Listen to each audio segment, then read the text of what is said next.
함께 성경 봉독하시겠습니다. 마태복음 7장 1절부터 6절 말씀입니다. 우리 돌아가면서 한 절씩 읽고 마지막 절 함께 읽도록 하겠습니다. 비판을 받지 아니하려거든 비판하지 말라.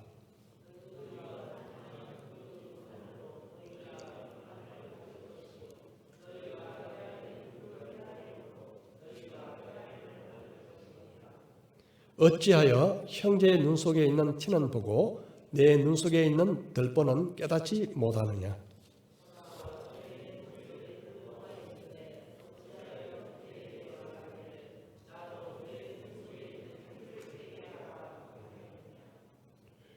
외식하는 자여, 먼저 내 눈 속에서 들보를 빼어라. 그 후에야 밝히 보고 형제의 눈 속에서 티를 빼리라.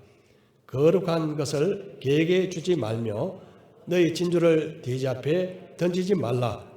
그들이 그것을 발로 밟고 돌이켜 너희를 찢어 상하게 할까 염려하라. 아멘. 이 시간 송 목사님 나오셔서 말씀을 전해주시겠습니다. 오늘 말씀은 비판하지 말랍니다. 여러분 반갑습니다. 코로나 중에도 이렇게 만날 수 있는 하나님의 축복, 또 그 안에 계신 여러분들의 얼굴을 뵙니다. 오늘 말씀 시작하기 저하고 같이 잠깐만 기도해 주시겠습니까? 우리 은혜의 하나님, 이 시간을 여호와 하나님 오직 한 분께 감사드립니다. 우리를 부르셨으니 말씀으로 성령으로 축복해 주시고 이 어려운 세월 속에서 주를 믿고 살아가는 믿음을 이 시간 허락하여 주시기를 원합니다. 성령께 이 시간을 맡겨오며 예수님 이름으로 기도했습니다. 아멘. 그 성경은 신약이 그 4권의 복음서가 앞에 있습니다. 27권 중에서 이 복음서는 예수님에 대해서 썼는데 예수님이 일으키신 기록된 40개의 기적, 그리고 여러 번에 걸쳐서 말씀하신 설교, 이 2가지가 주제입니다. 기적과 말씀. 그리고 4개의 복음서가 있는 것은 각기 다른 사고 구조와 문화를 갖고 있는 사람들에게 복음을 잘 전하게 하기 위해서 조금씩 상대에 따라 다르게 쓴 겁니다. 마태는 유대인, 마가는 로마인, 누가는 이방인, 요한은 전 인류입니다. 이렇게 썼는데 제가 이렇게 길게 말씀을 드린 것은 우리가 지금 마태복음을 한 지 오래됐는데 어디쯤 와 있는지 여러분에게 알려드리는 겁니다. 그 중에 마태복음은 예수님의 설교를 5꾸러미로 나눴습니다. 잘 마태복음을 보시면 설교가 5개 들어 있습니다. 작은 말씀은 있어도 큰 설교 5개입니다.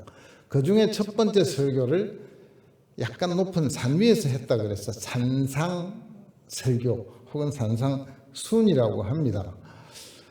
3장으로 되어 있습니다. 5장, 6장, 7장인데 5장과 6장에서는 이미 사실은 큰 주제를 말씀하셨습니다.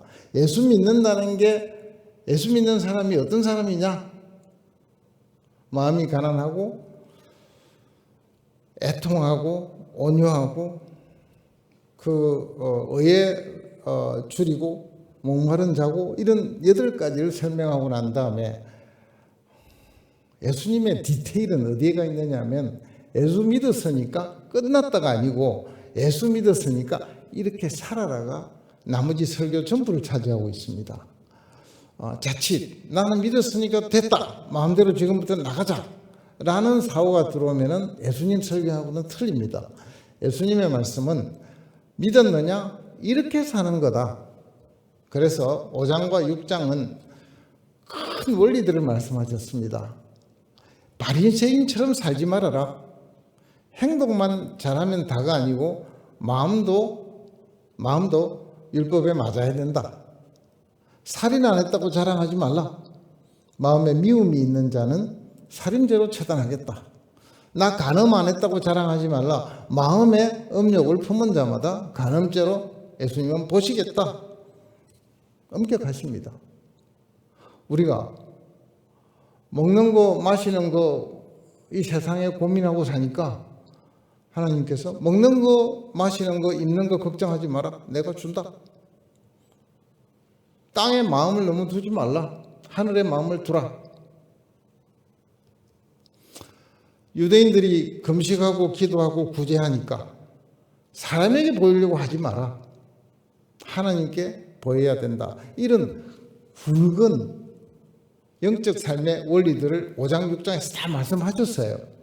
그런데 오늘 7장까지입니다. 7장에 들어오면서 비판하지 말라는 말을 주셨는데 저는 우리 예수님을 참 요새 잘 쓰는 말로 디테일의 하나님이라고 생각합니다.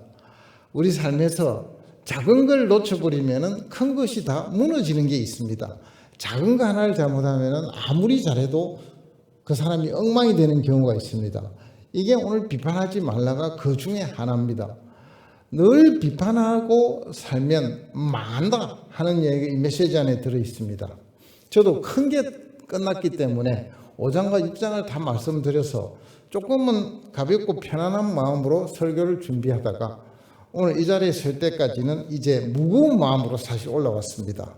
이 비판하지 말라는 생각보다 무겁고 강하고 또 심각한 문제를 우리한테 알려주시는 것 같습니다.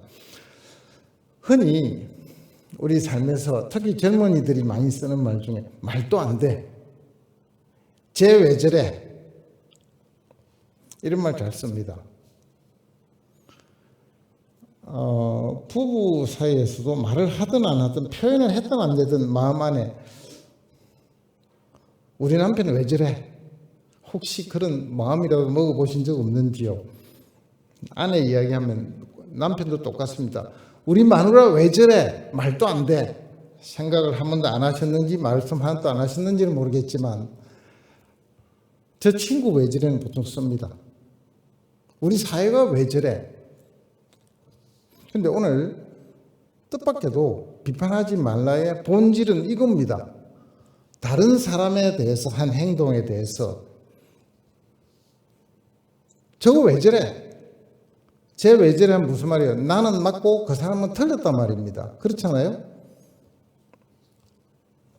여기까지 말씀을 드리면 제가 이것을 비판이라고 설명을 쉽게 드렸습니다. 이거 하지 말라는 겁니다. 그러면 당장의 반응이 아니 틀린 걸 틀렸다고 말을 하면 안 됩니까? 예수님께서 틀린 걸 틀렸다고도 말 못하게 하신 겁니까? 예, 답은 예입니다. 틀린 걸 보고도 틀렸다고 말하지 마세요. 이것이 성경의 내용입니다. 생각보다 비판은 훨씬 쉬운 자리에서 우리 삶의 거의 대부분을 차지하고 있습니다. 이렇게 하면 어떻게 하는 건데요? 망한 거라고 지금 설명을 하는 겁니다. 우리가 흔히 비판을 남을 틀렸다고 할 때는 전제가 나는 옳다는 겁니다. 너 틀렸어 하려면은 손가락이 나가거나 뭐 하여튼 눈이 좀 세모로 되거나 하여튼 좋은 표현은 안 합니다. 이럴 때 내가 옳다는 것이 전제가 되어 있습니다. 이때는 또 하나는 틀렸어 너 말이 안 돼 할 때는 온화하고 평화스럽고 사랑하는 표정을 짓기는 힘듭니다. 웃으면서 너 틀렸어. 이건 굉장히 어렵습니다. 이때는 벌써 내 마음이 남을 낮추거나 비하하거나 그 사람을 헐뜯는 마음이 들어와 있습니다. 이 마음 자세가 더 문제입니다. 그래서 왜 이런 이야기가 예수님이 하시냐면 마태복음에서 하느냐면 그 당시 유대인들은 특히 바리새인들은 자기들이 옳다고 생각했습니다. 자기들은 구원받았다고 생각했고 하나님을 믿고 천국 간다라고 단단히 믿고 있던 사람이고 하나님의 율법을 받은 사람이고 하나님의 백성이라고 하는 선민 사상을 갖고 있었습니다. 이방인을 개나 돼지로 취급하고 있었고 함께 더불어서 말도 안 하는, 식사는커녕 말도 안 섞는 이 정도의 자부심을 갖고 있었습니다. 당연히 자기들만 옳고 자기들만 제일 잘났습니다. 그러니까 유대인에게는 이 말을 안 하고 넘어갈 수가 없는 입장이었던 것 같습니다. 그래서 로마서에 가시면 2장 1절에 이런 말이 다시 나옵니다. 판단하지 말라는 많이 나옵니다. 생각보다. 읽겠습니다. 그러므로 남을 판단하는 사람아, 누구를 막론하고 내가 핑계하지 못할 것은 남을 판단하는 것으로 내가 너를 정죄함이니 판단하는 내가 같은 일을 행함이라. 누구를 막론하고입니다. 유대인뿐만 아니라 인류 보편적으로 예외가 없다. 예외가 없습니다. 남을 비판을 했느냐? 그 비판으로 내가 똑같은 짓을 하고 있지 않느냐? 운전을 하다가 다 틀렸습니다. 다 좌회전, 우회전, 깜빡이, 신호위반 다 합니다. 짜증이 시내 운전만 하면 짜증이 납니다. 근데 어느 날 보면 나도 위반을 합니다. 아무도 안 본다 싶으면 위반할 것 같습니다.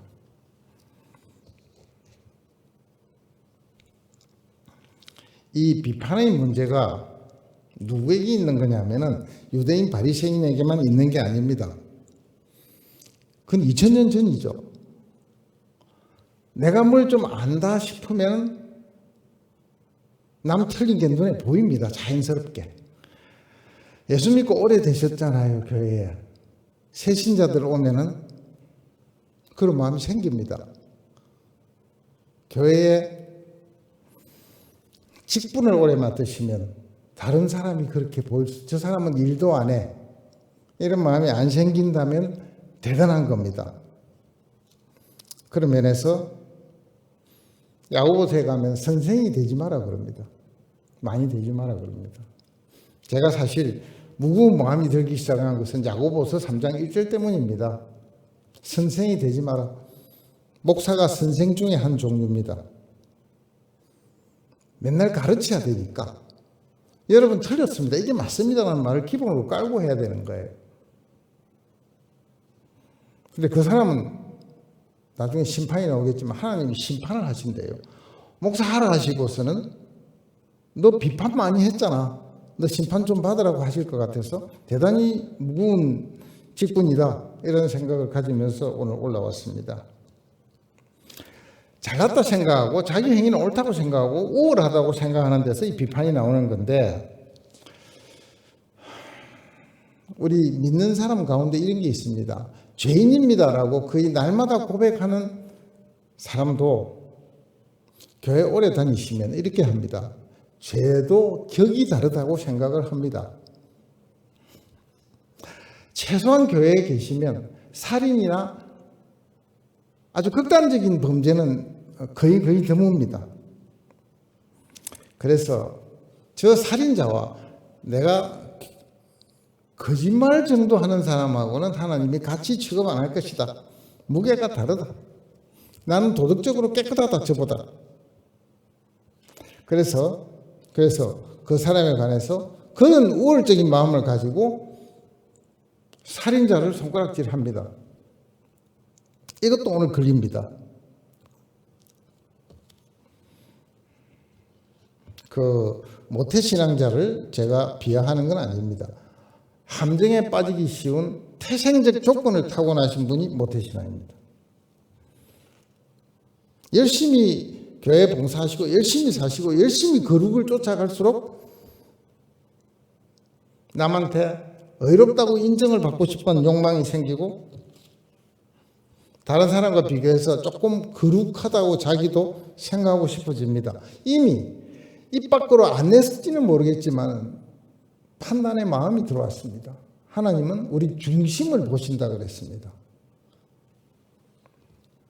그런데 하나님의 눈에는 어떻겠습니까? 살인자나 도둑님이나 누구든지 간에 하나님의 눈에는 모두 도토리입니다. 기적입니다.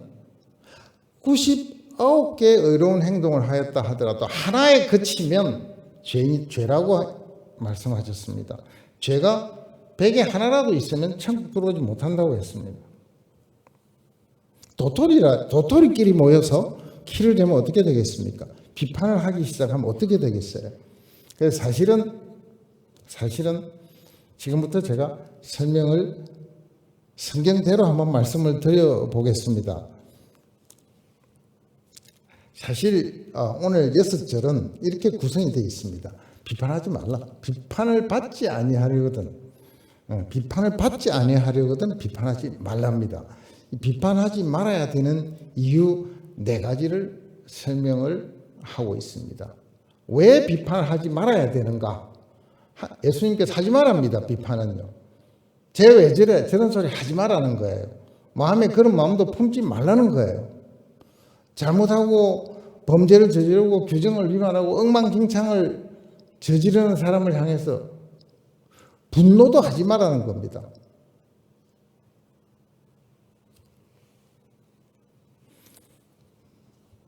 그 이유를 4가지를 썼습니다. 첫째는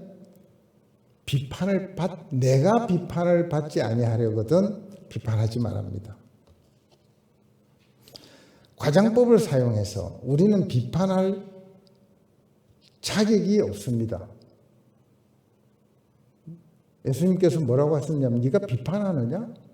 다른 사람 눈에 티를 보고 네 눈에 들보는 보지 못하겠느냐? 들보라는 것은 앞에 대자가 빠졌습니다. 대들보 아시죠? 다 집 지을 때 이따만 큰 통나무 같은 걸 대들보라 그럽니다. 당신 눈에는 대들보가 들어있다. 남의 눈에 볼까 말까한 티를 시비를 거느냐? 우리는 아무도 남을 허물할 자격이 없다. 허물인 줄 알겠지만 허물할 자격이 없다. 사실 그렇게 되면 우리가 할 수 있는 게 비판 말고 뭐 할 수 있겠어요? 입을 다물 수는 없는 거고 사람이. 비판을 안 하려거든 잘못된 걸 보고 우리가 회개할 방법밖에 없습니다. 우리 입으로 하는 건 회개만 하지 비판할 수가 없다고 나중에 결론이 나옵니다. 능력이 없죠? 또 마지막 날에는 땅에서 다른 사람에게도 판단을 받겠지만 궁극적으로 하나님 앞에 가서 판단을 받을 때에 내가 이 땅에서 다른 사람을 향해서 손가락질을 하고 말을 했던 바로 그 기준으로 하나님께서 우리를 따지시겠답니다. 그럼 반대로 이 땅에서 만약에 비판을 안 하고 반대하다면은 그렇게 까다롭게 안 하시겠다고 지금 약속을 하니까 힌트가 엄청난 게 하나 들어 있습니다. 심판을 매섭게 안 받고 싶으면 판단하지 말합니다. 끝으로 남을 비판하면 내가 도리어 화를 입을 수가 있습니다. 하나님의 말씀 진주를 개나 돼지에게 던져줄 수 없듯이 말씀을 수용할 수 없는 자에게서 당신 그거 틀렸어요. 그럼 잘못하면 손이 날라옵니다. 욕설이 날라옵니다. 해를 당할 수가 있습니다. 자, 4가지를 설명을 하면서 과연 하나님은 어떻게 살라고 이렇게 어려운 주문을 하시는가? 우리는 이렇게 할 수 있을 건가? 이야기들을 연결된 문제들을 같이 한번 보겠습니다.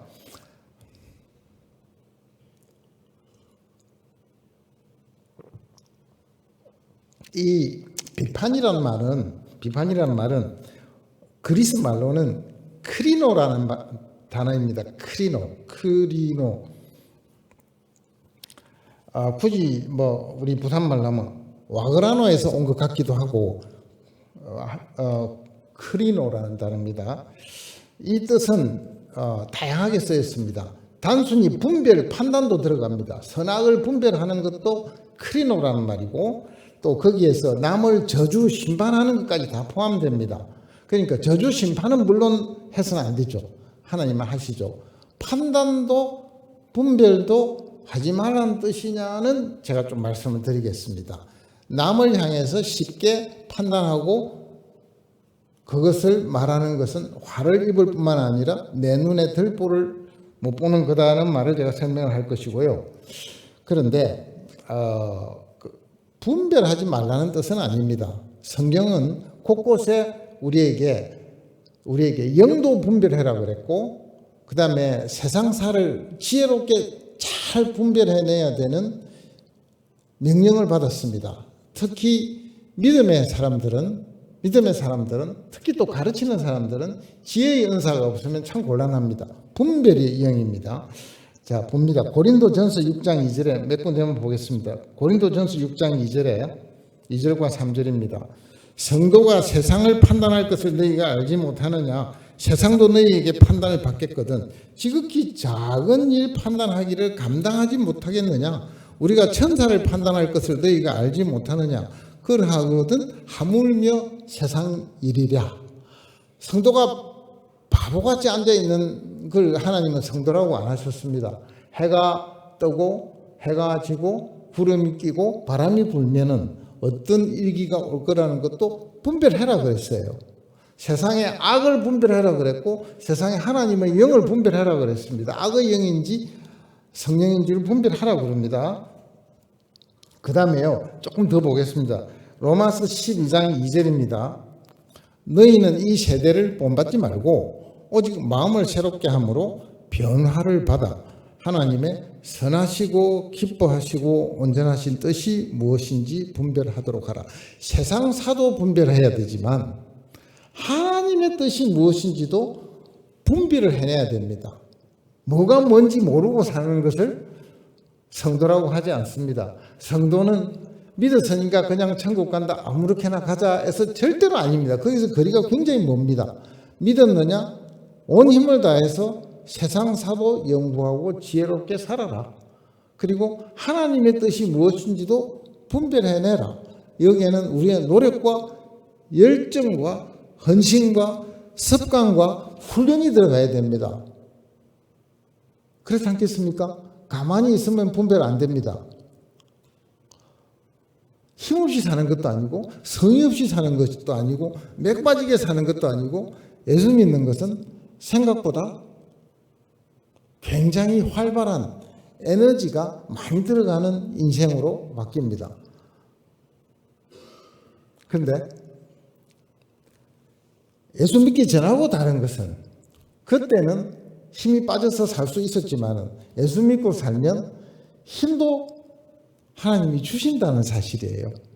필요한 거 다 공급하겠다 하신 분이 하나님이세요. 그렇지 않습니까? 예, 그건 구하시면 받습니다. 자, 하나만 더 보겠습니다.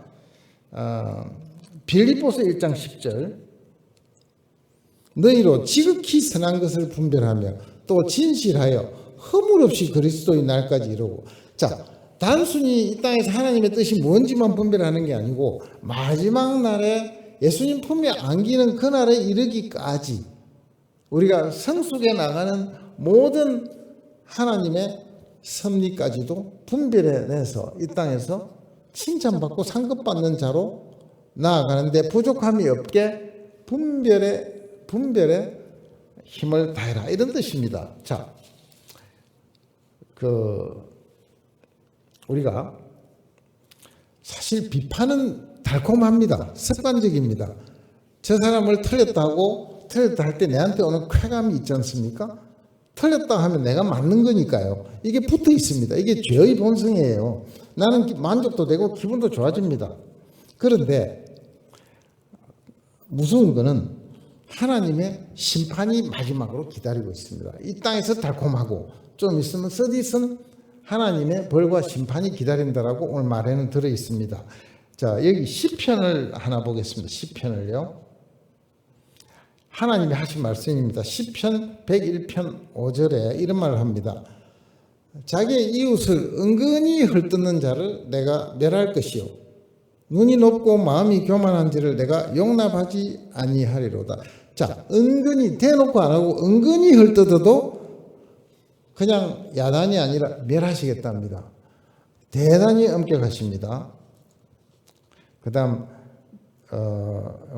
누가복음 6장 36절 38절요. 누가복음 같은 산상수훈을 다르게 썼습니다. 너희 아버지의 자비로우심 같이 너희도 자비로운 자가 되라.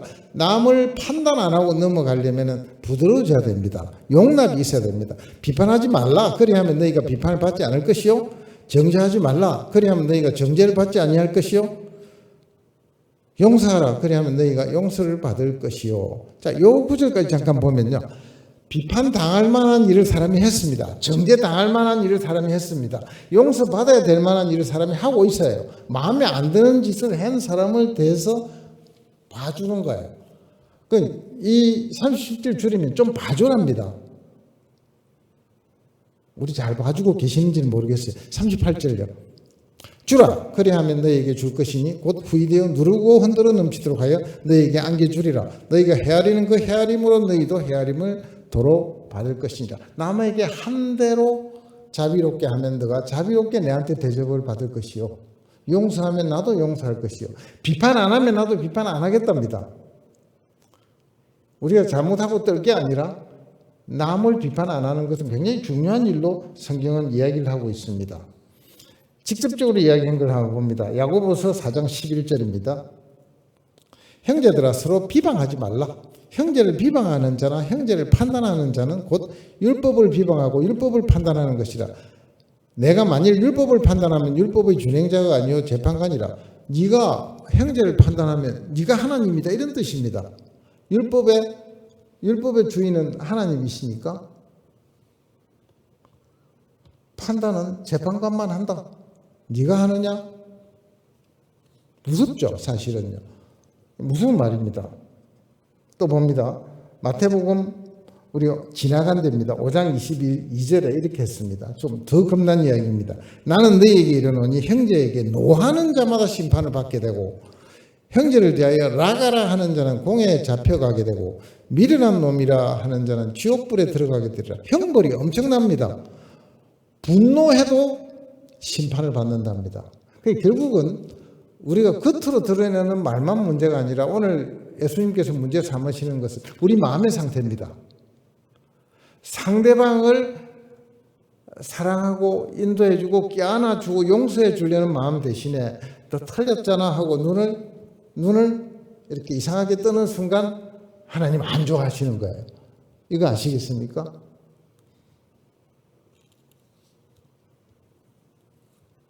또 갑니다. 로마서 14장 10절입니다.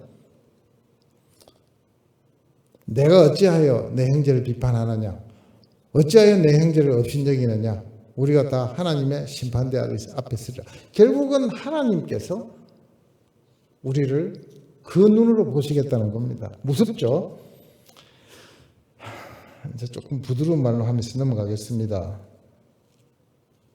고린도전서 13장 4절 5절만 읽겠습니다.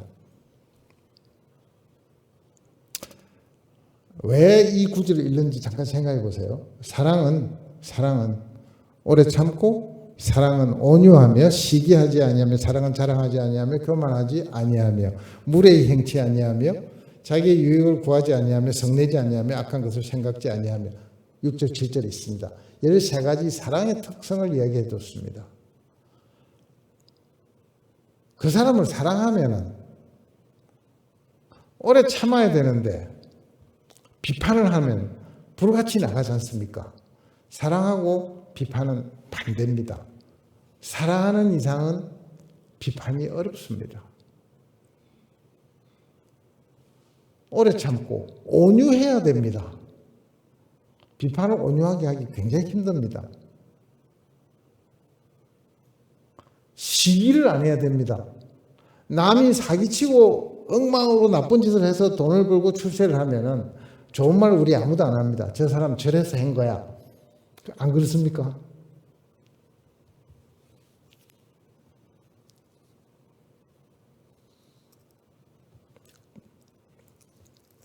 비판에 대한 맨 끝의 이야기입니다. 인용 끝입니다. 야고보서 3장 1절입니다. 야고보 3장 내 형제들아 너희는 선생된 우리가 더 큰 심판을 받을 줄 알고 선생이 많이 되지 말라. 분별은 하되 분별을 너무 잘하려고 하는 직분이 선생과 목사입니다. 어렵죠.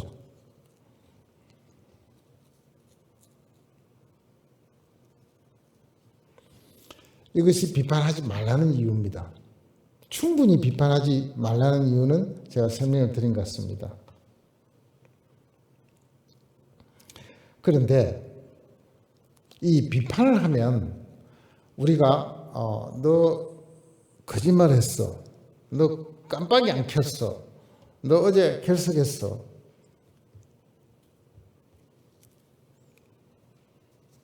했을 때 우리에게 그 비판을 하면은 바로 우리가 저지르면은 바로 다른 사람으로부터 지적을 받습니다. 우리가 너그러우면 그 사람도 너그럽게 합니다. 저 사람 전에 내 봐줬어. 우리끼리가 아니라 궁극적으로는 마지막 날에 심판대 앞에서 따지겠답니다. 우리가 한번 넘어가면 그날에 넘어가 주시겠답니다. 버는 장사 아니겠습니까? 굳이 예를 써서 심판할 필요 있겠어요? 그 심판은 우리가 안 해도 되는 방법이 있습니다. 마지막에 가서 이야기 드릴게요. 남이 잘못하고 사기치고 거짓말하고 다 하는 것을 우리가 손 안 대도 고쳐놓는 분이 계십니다. 심판하는 분이 계세요. 좀 이따 말씀드릴게요. 7장 2절에 보시면 2절을 다시 봅니다. 2절을 보시면 너희가 비판하는 그 비판으로 너희가 비판을 받을 것이요. 그러니까 너 거짓말 했잖아 하고 따지는 순간 우리 거짓말한 게 하나님 따지시겠답니다. 그 다음에 너희가 헤아리는 그 헤아림으로 너희가 헤아림을 받을 것이라. 비판은 아까 크리로라는 말을 썼고요. 헤아린다는 건 잰다는 뜻이에요. 본래 뜻이 미터입니다. 1미터, 2미터는 미터 있죠. 그렇죠? 이게 본래는 미터란 단어가 미터란 영어 뜻이 재다입니다. 재다예요. 그러니까 우리가 남을 딱 재면 예수님 딱 그 자, 네가 쓴 그 자를 들고 와서 너도 재주겠다는 겁니다. 비판을 안 하는 편이 훨씬 낫습니다. 그러니까 우리가 비판을 하면 사실은 비판을 초청하는 계기입니다. 비판을 저축하는 겁니다. 비판을 꽉 쌓았다가 나중에 우리 머리 위에 쏟아질 숯불 같은 그런 겁니다. 로마서 2장 1절에서 3절을 다시 봅니다. 로마서 2장.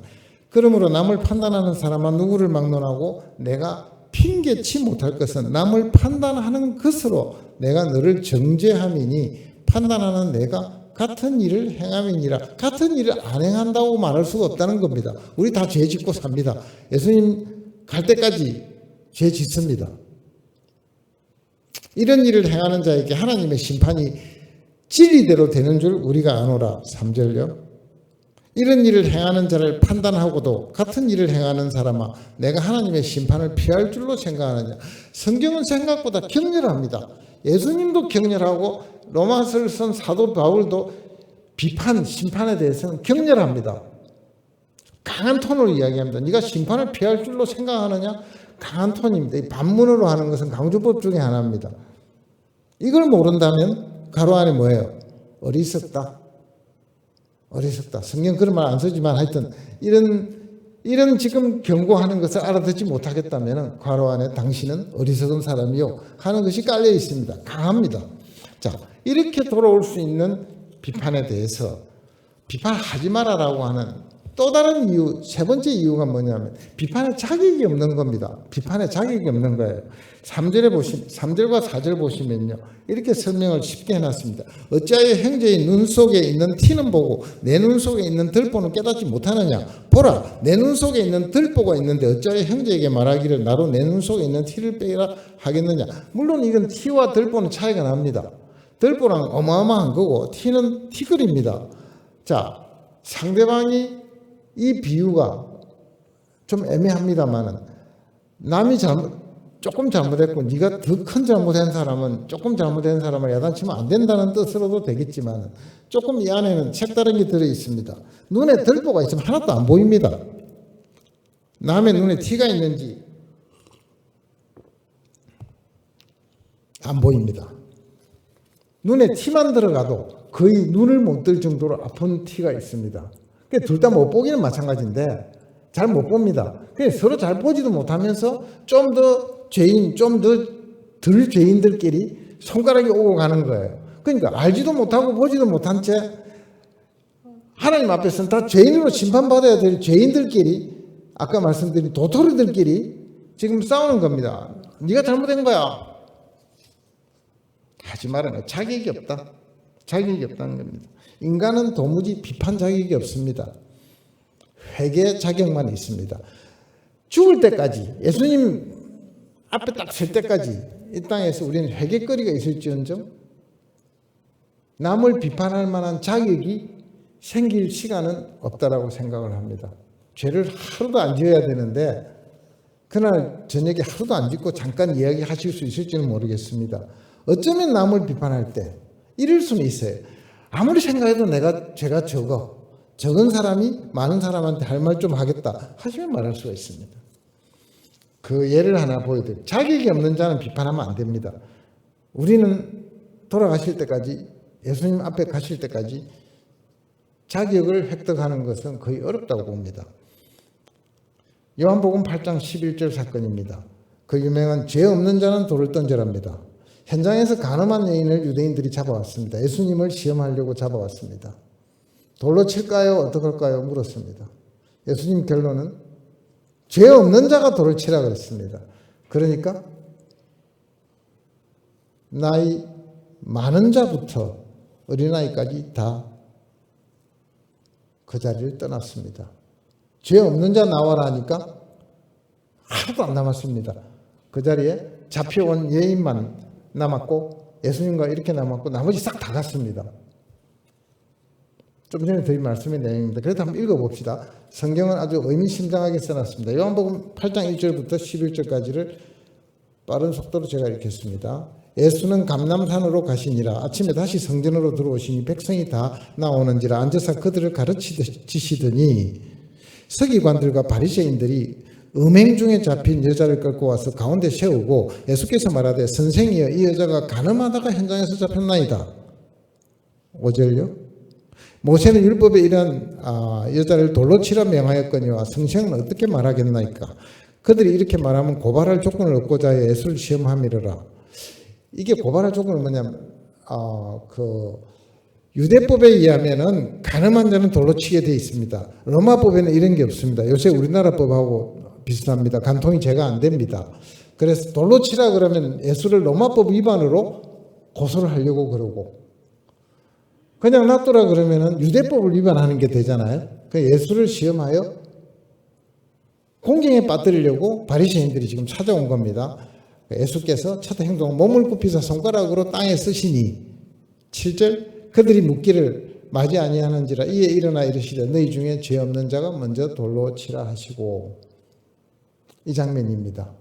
다시 몸을 굽혀 손가락으로 땅에 쓰시니 9절 그들이 이 말씀을 듣고 양심의 가책을 느껴 어른으로 시작하여 젊은이까지 하나씩 나가고 오직 예수와 그 가운데 서는 여자만 남았더라. 예수께서 일어나 여자 외에 아무도 없는 것을 보시고 이르시되 여자여 너를 고발하던 그들이 어디 있느냐 너를 정죄한 자가 없느냐 9까지죠. 11절은 없네요. 제가 잘못했습니다. 11절인데 글자 잘못됐어요. 대답하되 주여 없나이다. 예수께서 이르시되 나도 너를 정죄하지 아니하노니 가서 다시는 죄를 범하지 말라 하시니라. 이게 11절입니다. 아무도 없는 것을 확인했다는 말은 무슨 말이에요? 죄 없는 자 아무것도 없다는 걸 예수님 아시고 확인시켜 주시는 거예요. 우리에게요. 글을 읽는 우리에게 지금 확인합니다. 죄 없는 자는 아무도 없습니다. 오늘 비판하지 말라에 연결되어 있습니다. 그런데 마지막 6절이 있습니다. 6절에 그런데 뭐라고 했느냐면은 비판하지 말라는 이유를 다 설명하고 자격도 없고 그 비판으로 비판받는다. 그 헤아림으로 너희가 헤아림을 받는다. 장님 주제에 뭘 비판하느냐라고 이야기를 다 하시고 난 다음에 6절 거룩한 것을 개에게 주지 말면 너희 진주를 돼지 앞에 던지지 말라. 그들이 그것을 발로 밟고 돌이켜 너희를 찢어 상하게 할까 염려하라. 자, 그러니까 개나 돼지한테 주면 발로 밟는 것까지는 모르겠는데 그 다음에 돼지는 아마 찢나 봐요. 그러니까 귀중한 걸 주면은 찢어서 못 쓰게 한다는 겁니다. 하나님의 말씀을 주면 상하게 할까 두려워하랍니다. 이 말이 잠언 9장 7절 8절을 보시면 이해가 됩니다. 무슨 말이냐면은 거만한 자를 징계하는 자는 도리어 능력을 받고 악인을 책망하는 자는 도리어 흠이 잡히느니라. 거만한 자를 책망하지 말라. 그가 너를 미워할까 두려우니라. 지혜 있는 자를 책망하라. 그가 너를 사랑하리라. 남을 너 잘못했어라고 함부로 이야기하지 말라는 겁니다.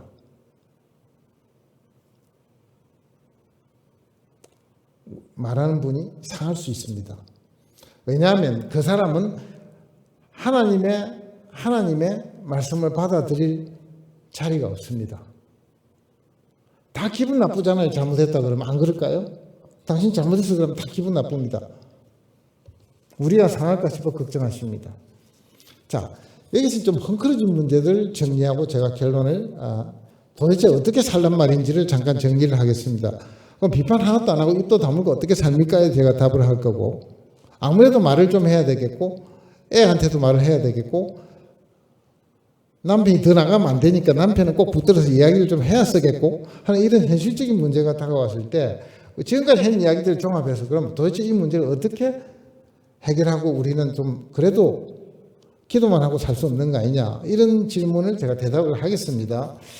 그런데 그 대답을 하기 직전에 무슨 문제가 있느냐 하면은 판사가 판단을 하잖아요. 그죠?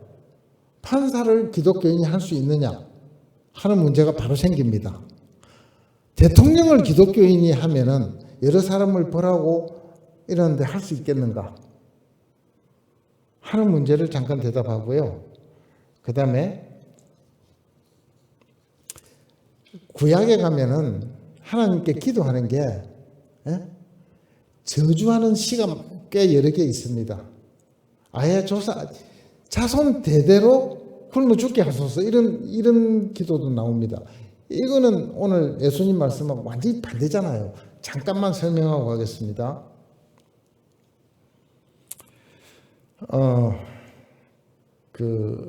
국가법은요, 국가는 로마서 13장 1절 2절입니다. 로마서 13장 1절과 2절에 답이 나와 있습니다.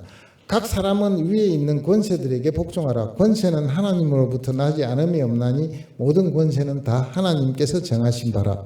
그러므로 권세를 거스르는 자는 하나님의 명을 거스르니 거스르는 자들은 심판을 자취하리라. 무슨 말이냐면 정부나 권력기관이나 경찰이나 검찰이나 모든 권력의 진원지가 하나님이시다. 왜요? 이 땅에 마지막 예수님 올 때까지 질서를 유지하시기 위해서 예수 안 믿는 사람이 대통령이 돼도 이 땅이 천국이 아닐지라도 질서 유지 기능을 주셨습니다. 하나님이 주셨대요. 그 질서에 위반하면 우리만 손해입니다. 잡혀가면 감옥 갑니다. 그러니까 국가 권력의 법을 위배하는 것은 예수 믿는 사람으로서 옳지 않습니다. 당합니다. 판사는 따라서 하나님을 대신해서 국가에 준 권력을 행사하는 기관이지 예수 믿는 사람도 할 수 있습니다. 사형집행관이 사람을 죽입니다. 그렇죠? 사형제입니까? 아닙니다. 국가 권력을 하나님이 허락하신 국가 권력을 사용하시는 거예요. 군인이 총을 쏩니다. 국가가 방어를 하기 위해서 그 사람에게 총 쏘는 권한을 주신 거예요. 사형제를 안 다스립니다. 그 다음에 약간 다른 각도에서 시편 109편 1절부터 잠깐만 보십니다. 이렇게 저주하지 마라, 비판하지 마라, 화도 내지 마라, 여기까지 다 하신 오늘 본문을 보고요. 시편을 만약에 좋아하신다면 이런 구절들이 있습니다. 시편 109편 1절부터 제가 잠깐 보겠습니다. 안 올려놓으셨네요. 시편 109편. 성경을 갖고 있으면 잠깐 보시기 바랍니다. 들으셔도 됩니다. 무슨 내용인지만 감을 잡으시면 됩니다. 읽어드릴게요. 내가 찬양하는 하나님이여 잠잠하지 마소서. 그들이 악한 입과 거짓된 입을 열어 나를 치며 속이는 혀로 내게 말하며 또 미워하는 말로 나를 두르고 까닭 없이 나를 공격하였음이니이다. 나는 사랑하나 그들은 도리어 나를 대적하니 나는 기도할 뿐이라. 그들이 악으로 나의 선을 갚으며 미워함으로 나의 사랑을 갚아사오니 악인이 그를 다스리게 하시며, 기도 내용입니다. 지금부터 악인이 그를 다스리게 하시며 사탄이 그의 오른쪽에 서게 하소서. 그가 심판을 받을 때에 죄인이 되어 나오게 하시며 그의 기도가 죄로 변하게 하시며 그의 연수를 짧게 하시며 그의 직분을 타인이 빼앗게 하시며 그의 자녀는 고아가 되고 그의 아내는 과부가 되며 그의 자녀들은 유리함에 구걸하고 그들의 황폐한 집을 떠나 빌어먹게 하소서. 고리대금하는 자가 그의 소유를 다 빼앗게 하시며 그가 수고한 것을 낯선 사람이 탈취하게 하시며 그에게 인애를 베풀 자가 없게 하시며 그의 고아에게 은혜를 베풀 자도 없게 하시며 그의 자손이 끊어지게 하시며 후대에 그들의 이름이 지어지게 하소서. 자, 이게 31절까지 기억하고 싶어도 다 기억 안 되는 악담과 최고의 저주가 지금 들어 있습니다. 이게 어디 있다고요? 시편입니다. 시편입니다. 기도입니다. 이런 기도 해도 됩니까? 해놨네요. 우리가 해도 되는 얘가 아니라 해놨고 성경에 기록이 되어 있습니다. 무슨 뜻이냐면요, 안에 내용이 내가 하겠다가 아니고 전부 다 하나님이 이런 벌을 하나님 차원에서 하시는 게 맞잖아요. 하나님 심판하실 거잖아요. 내가 하는 게 아니고 하나님께 맡기시겠다는. 근데 기본은 내용은 비판을 넘어서 정죄입니다. 정죄와 심판을 하나님의 권한에 속한 것을 이야기한 겁니다. 정죄하고 심판할 수 있는 권한, 판단할 수 있는 권한은 원칙적으로 죄 없는 자가 해야 되고 죄 없는 자는 하나님밖에 없잖아요. 하나님만 하시는 권한이 있습니다. 그런 뜻이에요. 그래서 제주시에 가면 우리가 마음이 힘들어져서 이런 거 하면 안 되는데 하고 넘어가는 수가 있습니다. 그러나 그것은 성경에서 바르게 기록이 되어 있습니다. 자, 그러면은 마지막으로 어떻게 비판하지 않고 살 수 있나요? 우리 궁금했던 그 질문을 제가 한번 마지막 결론을 한번 내려보겠습니다. 우선 자격이 있어야 됩니다. 비판할 자격이 있어야 됩니다. 비판할 자격은 첫째는 믿는 자, 예수 믿는 자라야 됩니다. 일단 우리는 죄를 한번 사함 받았잖아요. 그죠? 믿는 자고, 두 번째는 그거 갖고 안 됩니다. 구체적으로 날마다 순간마다 회개한 자는 잠깐 그 틈에 이야기하실 수 있다고 이론적으로 말할 수 있습니다. 구체적으로 회개하는, 하나님 좀 전에 목사님께 거짓말했어요. 제가 좀 전에 아내한테 거짓말했어요. 시기했어요. 질투했어요. 미워했어요. 좀 전에 교통기반했거든요.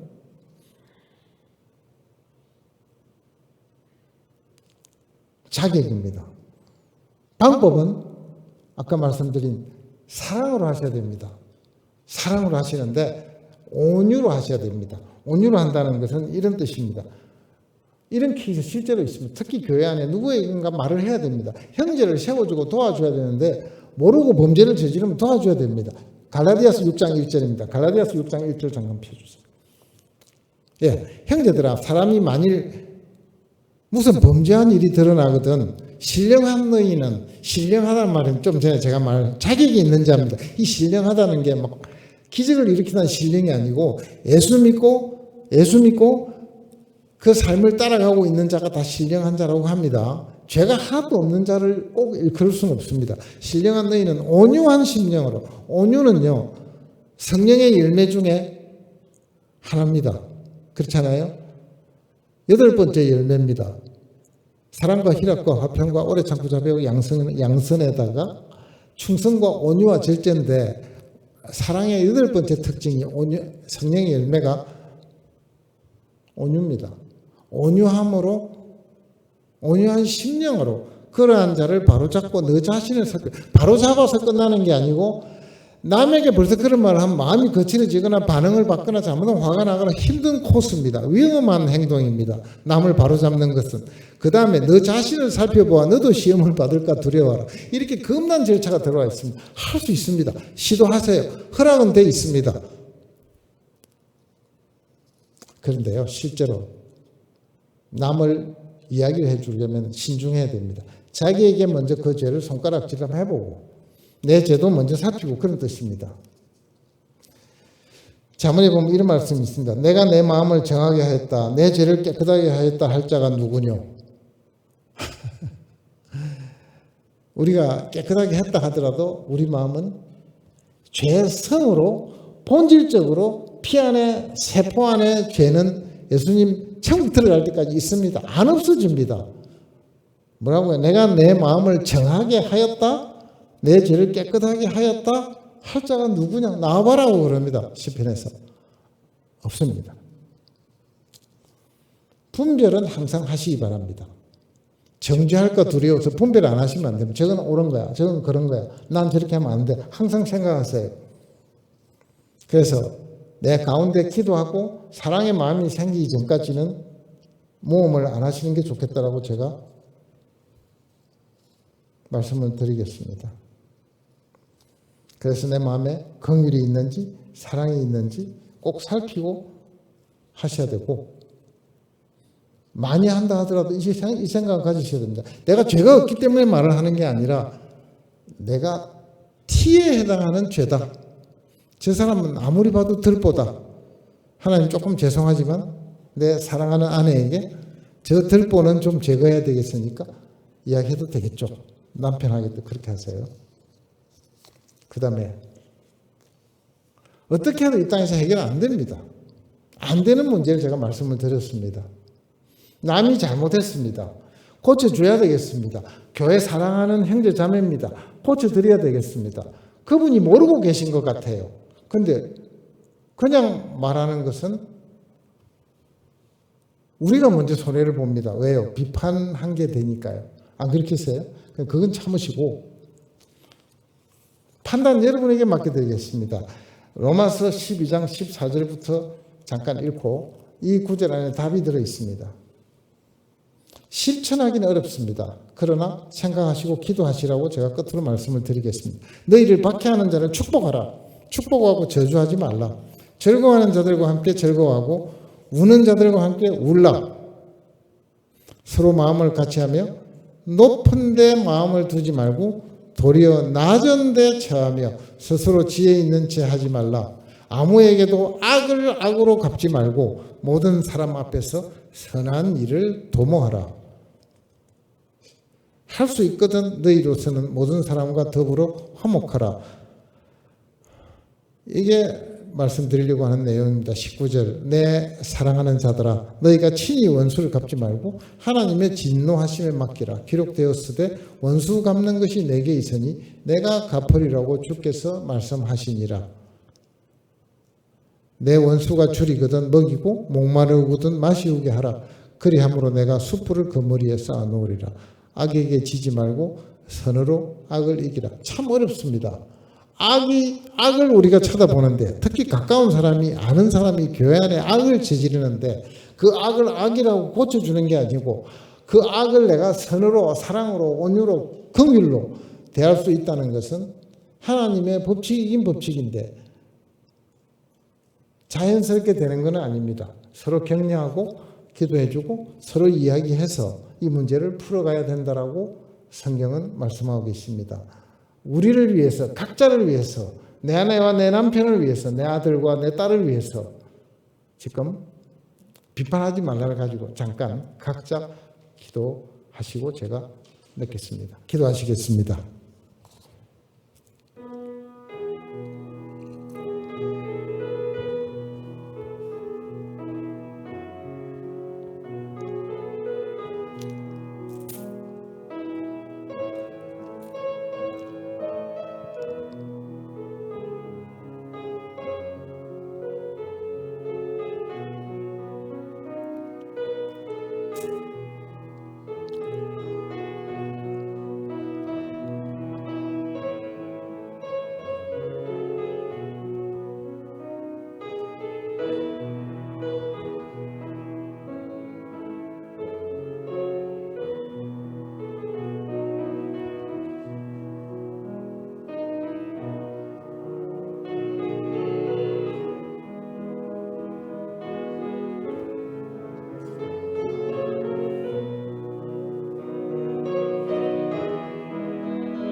하나님, 하나님 아버지, 이 시간 주님의 말씀을 감사합니다. 무심코 살아버리고 아무렇게나 살지 않게 주님 이 시간 성령께서 간섭하여 주시기를 원합니다. 쉽지 않지만 주님 하신 말씀 따라 주 뜻대로 살아드리기를 소원합니다. 용서하며 사랑하며 온유하며 껴안으며 오래 참으며 우리 함께 가는 길을 가르쳐 주시고 실천할 수 있게 하시고 그날에 주님 앞에 즐거움으로 기쁨으로 자랑스럽게 여유 있게 예수님 앞에 설 수 있기를 간절히 소망합니다. 성령께 의탁하오며 예수님 이름으로 기도했습니다. 아멘.